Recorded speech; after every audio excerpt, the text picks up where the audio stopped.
Hello students, आज हम पढ़ने वाले हैं प्रैक्टिस सेट 1.2।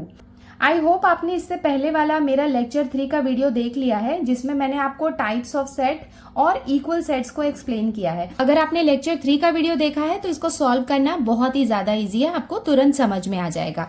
और अगर नहीं देखा है तो उसका लिंक मैंने डिस्क्रिप्शन बॉक्स में दे दिया है, तो वो आप उसमें से देख सकते हो। और ये है लेक्चर 4, जिसमें मैं प्रैक्टिस सेट 1.2 को सॉल्व करने वाली हूँ।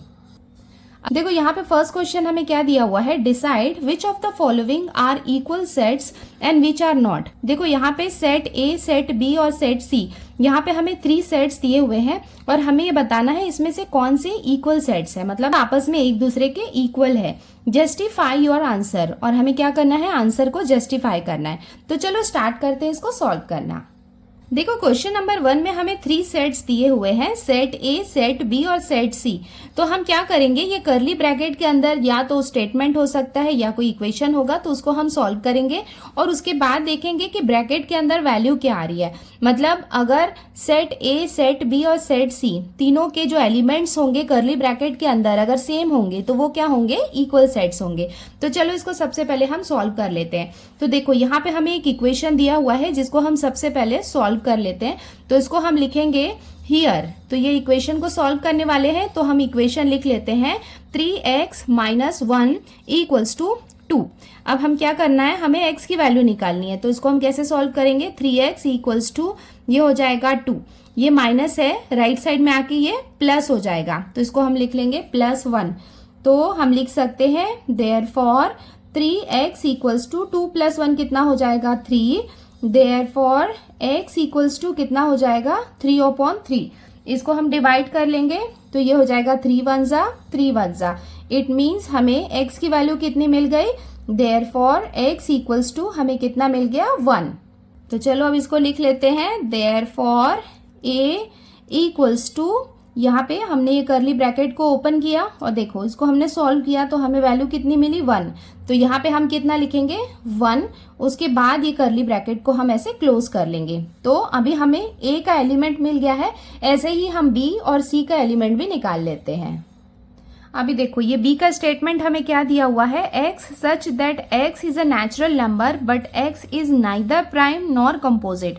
तो ये हमने 7th स्टैंडर्ड में पढ़ा था कि 1 is the only number which is neither prime nor composite. तो वो स्टेटमेंट हम यहाँ पे लिख लेते हैं।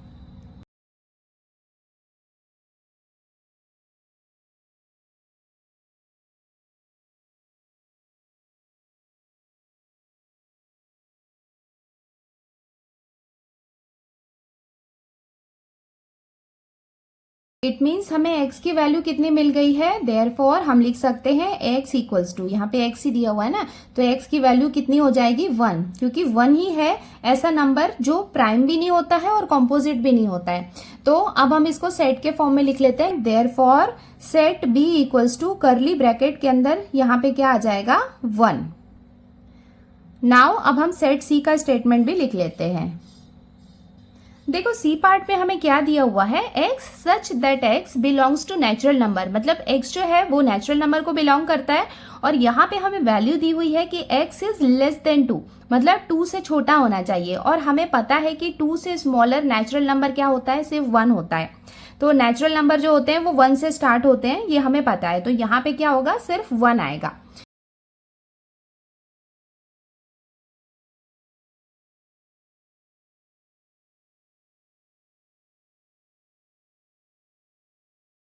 देयरफॉर यहाँ पे हमें x की वैल्यू कितनी मिल गई, x = ये हो जाएगा 1। तो इसको हम लिख सकते हैं, देयरफॉर सेट c = हम क्या लिखेंगे यहाँ पे, 1। अभी देखो सेट c में हमें कितना मिला, 1। सेट b में हमें कितना मिला, यहाँ पे 1। और सेट a में हमें क्या मिला, 1 मिला। मतलब ये तीनों में एलिमेंट्स क्या है, सेम है। इसका मतलब ये तीनों क्या होंगे, इक्वल सेट्स होंगे। तो अब हम इसका कंक्लूजन भी लिख लेते हैं। तो ये हमने स्टेटमेंट लिख लिया, the elements of set A, B and C are identical, therefore A, B and C are equal sets. Therefore a = b = c, और ये हो जाएगा इसका आंसर।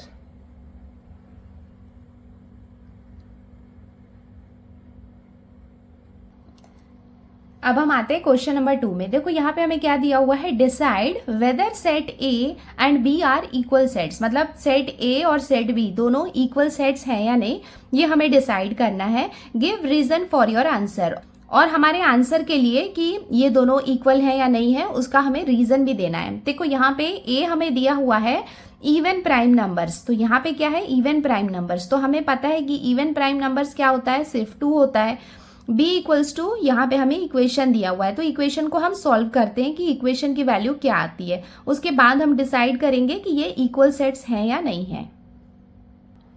तो ये हमने लिख लिया a equals to even prime numbers, और हमें पता है since 2 is the only even prime number, therefore हम लिख सकते हैं सेट a इक्वल्स टू 2। अब हम आते हैं इसके बी पार्ट में। यहाँ पे हमें इक्वेशन दिया हुआ है, तो सबसे पहले हम इक्वेशन को लिख लेते हैं। क्या है यहाँ पे equation, 7x minus 1 equals to, ये हमें दिया हुआ है 13। अब हमें x की वैल्यू निकालनी है, तो 7x इक्वल्स टू हम लिख सकते हैं 13, ये माइनस यहाँ पे आके हो जाएगा प्लस, तो इसको हम लिख लेंगे +1। देयरफॉर हम लिख सकते हैं 7x इक्वल्स टू 13 प्लस 1 कितना हो जाएगा 14। देयरफॉर x इक्वल्स टू ये कितना हो जाएगा 14/7। इसको हम डिवाइड कर लेते हैं, 7 1 जा 7 2 जा। देयरफॉर x इक्वल्स टू हमें कितना मिल गया 2। तो अब हम इसको सेट के फॉर्म में लिख लेते हैं। Therefore set b equals to, इसको हम कर्ली ब्रैकेट के अंदर लिखेंगे 2। तो देखो आप देख सकते हो कि सेट A में भी हमें एलिमेंट क्या मिला था 2, और सेट B में भी हमें एलिमेंट क्या मिला है 2, मतलब दोनों के एलिमेंट सेम है। इसका मतलब दोनों सेट क्या होंगे, आइडेंटिकल होंगे, या हम कह सकते हैं कि ये क्या है, इक्वल सेट्स हैं। The elements of set A and B are identical, therefore we can conclude that A and B are equal sets, therefore A equals to B। और ये जो हमने लिखा है ये क्या हो जाएगा, इसका रीजन हो जाएगा। The elements of set A and set B are identical, दोनों के एलिमेंट क्या हैं, आइडेंटिकल है, that's why set A and set B are equal sets. अब हम आते हैं क्वेश्चन नंबर 3 में। देखो यहाँ पे हमें क्या दिया हुआ है question, which of the following are empty sets why. तो यहाँ पे 1 2 3 सेट्स हमें यहाँ पे दिए हुए हैं, हमें बताना है कि कौन से एम्प्टी सेट्स हैं। देखो यहाँ पे फर्स्ट क्वेश्चन हमें क्या दिया हुआ है, a equals to A such that a is a natural number smaller than 0, मतलब 0 से स्मॉलर जो नेचुरल नंबर है वो हमें लिखना है।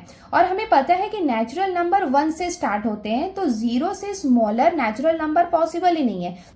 तो ये हम सबसे पहले लिख लेते हैं, नेचुरल नंबर्स बिगिन फ्रॉम 1, मतलब जो नेचुरल नंबर होते हैं वो 1 से स्टार्ट होते हैं। तो इसको हम लिख सकते हैं देयरफॉर वैल्यू। सो इस स्टेटमेंट के अकॉर्डिंग सेट ए का यहाँ पे कोई भी एलिमेंट नहीं है, तो ये क्या होगा, एक एम्प्टी सेट होगा। और एम्प्टी सेट का अदर नेम क्या है, नल सेट। इसका कंक्लूजन हम लिख लेते हैं, therefore A is an empty set.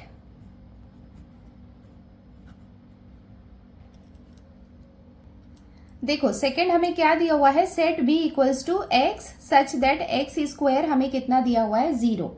तो यहाँ पे हमें here X square equals to हमें यहाँ पे 0 है, तो दोनों का अगर हम स्क्वायर लेंगे तो हम लिख सकते हैं देयरफॉर एक्स इक्वल्स टू 0, मतलब 0 का भी अगर स्क्वायर करेंगे तो क्या होगा, 0 ही आएगा ना। तो यहाँ पे क्या हो जाएगा, x इक्वल्स टू हमें कितना मिल गया 0। देखो बच्चों जब 0 मिलेगा तो ऐसा मत करना कि 0 की कोई वैल्यू नहीं है तो आपने उसको एम्प्टी सेट कंसीडर किया। 0 जो है वो होल नंबर का पार्ट होता है, तो इसको हम लिख सकते हैं therefore set B equals to curly bracket के अंदर हम यहाँ पे क्या लिखेंगे 0। तो ये क्या है, this is not an empty set. तो अब हम इसका कंक्लूजन लिख लेते हैं, therefore B is not an empty set. अब हम आते हैं नेक्स्ट क्वेश्चन में। यहाँ पे सेट सी हमें कितना दिया हुआ है, x such that 5x minus 2 equals to 0, x belongs to natural number. तो अभी हमें क्या करना है, सबसे पहले x की वैल्यू निकालनी है और यहाँ पे हमें दिया है कि x जो है वो नेचुरल नंबर को बिलोंग करता है। तो सबसे पहले हमें ये इक्वेशन सॉल्व करना होगा। तो इक्वेशन हम लिख लेते हैं 5x minus 2 equals to 0। Therefore हम 5x इक्वल्स टू कितना लिख सकते हैं, ये 0 है, ये इधर माइनस है, इधर आके ये कितना हो जाएगा +2। देयरफॉर हमें x की वैल्यू कितनी मिल जाएगी 2/5। देखो यहाँ पे हमें x की वैल्यू कितनी मिल गई है 2/5 और ये क्या है, एक रैशनल नंबर है। बट हमें यहाँ पे मेंशन किया था कि x जो है it belongs to natural number. इसका मतलब यहाँ पे कोई भी वैल्यू हमारे पास नहीं है, तो ये भी क्या होगा, एक एम्प्टी सेट होगा। तो ये स्टेटमेंट भी हम यहाँ पे लिख लेते हैं, x equals to 2/5 is not a natural number. Therefore c equals to, यहाँ पे भी क्या होगा, सेट के अंदर हम कुछ नहीं लिखेंगे, तो ये क्या हो जाएगा इसका answer, therefore c is an empty set, और ये हो जाएगा इसका आंसर। अब हम आते हैं क्वेश्चन नंबर 4 में। देखो यहाँ पे हमें क्या दिया हुआ है, write with reasons which of the following sets are finite और इनफाइनाइट। तो यहाँ पे हमें देखो टोटल 7 सेट्स दिए हुए हैं और हमें बताना है कि वो फाइनाइट सेट है या इनफाइनाइट सेट है। तो चलो स्टार्ट करते हैं इसको सॉल्व करना। देखो यहाँ पे हमें सेट ए में क्या दिया हुआ है, x such that x is less than 10, x is a natural number. मतलब x जो है उसकी वैल्यू लेस देन 10 है, 10 से वो स्मॉलर है और वो क्या है, नेचुरल नंबर है। और हमें पता है कि नेचुरल नंबर 1 से स्टार्ट होते हैं, but it should be less than 10 है। तो 1 to 9 जो होंगे वो क्या हो जाएंगे, नेचुरल नंबर्स हो जाएंगे। तो चलो वो भी हम लिख लेते हैं, therefore a equals to curly bracket हम ओपन करेंगे, लेस देन 10 होना चाहिए, तो वो हम लिख लेते हैं 1 2 3 4 5 6 7 8 9। अभी हम देख सकते हैं कि सेट ए में जो नंबर है वो क्या है, लिमिटेड है, मतलब 1 to 9 है, लिमिटेड है and it can be counted. तो ये क्या होंगे, फाइनाइट सेट होंगे, क्योंकि ये लिमिटेड है और इन्हें हम काउंट कर सकते हैं। तो इसका स्टेटमेंट हम यहाँ पे लिख लेते हैं, the number of elements in set A are limited and can be counted. Therefore, A is a finite set.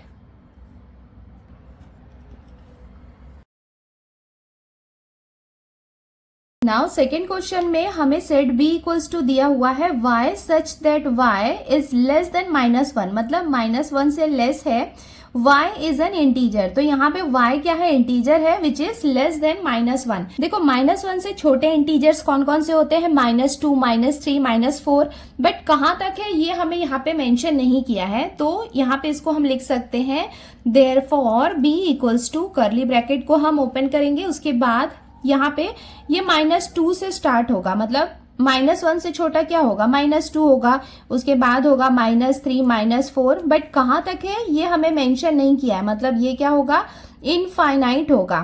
तो अब हम ये कर्ली ब्रैकेट को क्लोज कर लेते हैं और इसका कंक्लूजन लिख लेते हैं, the number of elements in set B are unlimited and uncountable.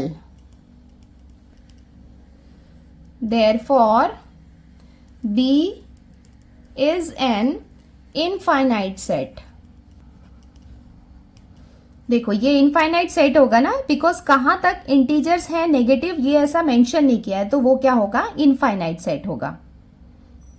और ये बात तो आपको पता ही होगी कि -1 में जैसे हम लेफ्ट साइड में जाते हैं ना स्केल में, -2 -3, तो वैसे वैसे नंबर क्या होते हैं, स्मॉलर होते जाते हैं, और मेंशन नहीं किया है तो वो क्या होंगे, इनफाइनाइट होंगे।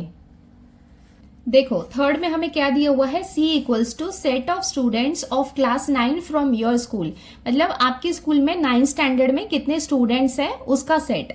तो ये क्या है, ये भी एक काउंटेबल नंबर है और लिमिटेड है, मतलब आपके क्लास में कितने बच्चे हैं ये आपको पता है। आप मुझे कमेंट बॉक्स में लिख के बताइए कि आपके स्टैंडर्ड 9 में टोटल कितने स्टूडेंट्स हैं। और ये क्या होगा, एक फाइनाइट नंबर है बिकॉज इट इज काउंटेबल, हम काउंट कर सकते हैं कि क्लास 9 में कितने स्टूडेंट्स हैं। इसका स्टेटमेंट हम ऐसे लिख सकते हैं, the number of student in class 9 is limited and can be counted. ये क्या है, लिमिटेड है and it can be counted, therefore C is a finite set. और ये हो जाएगा इसका आंसर। इस प्रैक्टिस सेट के एंड में मैं आपको कुछ प्रैक्टिस सम्स दूंगी, होमवर्क काइंड, तो आपको उसको सॉल्व करना है और उसके आंसर्स मुझे कमेंट बॉक्स में बताना है। तो जो 3 स्टूडेंट्स जो सबसे पहले करेक्ट आंसर्स मुझे बताएंगे उनका नाम मैं अपने नेक्स्ट वीडियो में लूंगी। देखो क्वेश्चन नंबर 4 में हमें क्या दिया हुआ है, set of people from your village, आपके विलेज में कितने पीपल हैं उसका सेट बनाना है। देखो पीपल है और विलेज के पीपल है तो उन्हें हम काउंट कर सकते हैं, मतलब it can be counted and they are limited. Limited मतलब आगे जाके वो बढ़ सकते हैं, कम हो सकते हैं, बट वो काउंटेबल है। और अगर एलिमेंट्स काउंटेबल है तो वो क्या होगा, फाइनाइट सेट होगा। तो चलो इसका भी आंसर लिख लेते हैं। तो ये इसका स्टेटमेंट हम लिख सकते हैं, the number of people in a village is limited and can be counted, therefore given set is a finite set. देखो यहाँ पे ए बी या सी ऐसा इक्वल्स टू करके नहीं दिया है, तो हम इसको लिख सकते हैं given set is a finite set. Next 5th question है, set of apparatus in laboratory. देखो आपके लेबोरेटरी में जो एपरेटस होते हैं ना, एपरेटस मतलब आप समझ गए ना, लाइक बीकर है, फनल है, टेस्ट ट्यूब्स हैं, तो वो जो एपरेटस होते हैं अगर उनका सेट हम बनाएं तो वो फाइनाइट होगा या इनफाइनाइट होगा। मतलब इनफाइनाइट तो नहीं होगा ना कि जिसे हम काउंट ना कर पाए, हो सकता है कि नंबर ज्यादा हो या कम हो, but it can be counted. तो ये क्या होगा, फाइनाइट सेट होगा।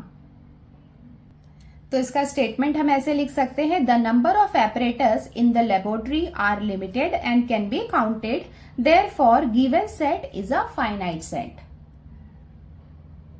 नेक्स्ट क्वेश्चन है, सेट ऑफ होल नंबर्स, मतलब होल नंबर का सेट। हमें होल नंबर है और यहाँ पे मेंशन नहीं किया है कि कहाँ तक है, तो ये क्या होंगे, इनफाइनाइट सेट होंगे। इसका मतलब ये भी क्या है, अनलिमिटेड है एंड अनकाउंटेबल है, क्योंकि नंबर्स तो अनकाउंटेबल ही होते हैं ना, हम उसे काउंट नहीं कर सकते हैं टिल इनफाइनाइट। तो ये क्या होगा, इनफाइनाइट सेट होगा। तो इसका आंसर हम ऐसे लिख सकते हैं, the number of elements in the set of whole number are unlimited and uncountable, therefore given set is an infinite set. Next question है, सेट ऑफ रैशनल नंबर। हमें क्या करना है, रैशनल नंबर का सेट बनाना है और हमें पता है कि जो रैशनल नंबर होते हैं वो अनलिमिटेड और अनकाउंटेबल है। तो इसका स्टेटमेंट हम ऐसे लिख सकते हैं, the number of elements in the set of rational numbers are unlimited and uncountable, therefore given set is a infinite set. So the 2 homework questions are, question number 1 is determine whether the sets of alphabets in words title and little are equal और not. अगर ये दोनों word का हम set बनाएंगे तो वो equal set होगा या इक्वल नहीं होगा, वो आपको बताना है। सेकेंड क्वेश्चन है, सी इक्वल्स टू, ये स्टेटमेंट आपको पढ़ना है, X such that X is a whole number less than 9 और डी इक्वल्स टू, ये हमें डेटा दिया हुआ है। ये दोनों को सॉल्व करना और आपको बताना है सी और डी इक्वल सेट है या नहीं, और यहाँ पे ये दोनों से जो सेट बनेगा वो इक्वल सेट होगा या नहीं। अब जल्दी से ये दोनों प्रैक्टिस सेट को सॉल्व करो और मुझे आंसर कमेंट में बताओ। आज की वीडियो में बस इतना ही, जल्दी मिलते हैं हम नेक्स्ट वीडियो में जिसमें मैं आपको वेन डायग्राम एक्सप्लेन करने वाली हूँ। Thank you, bye.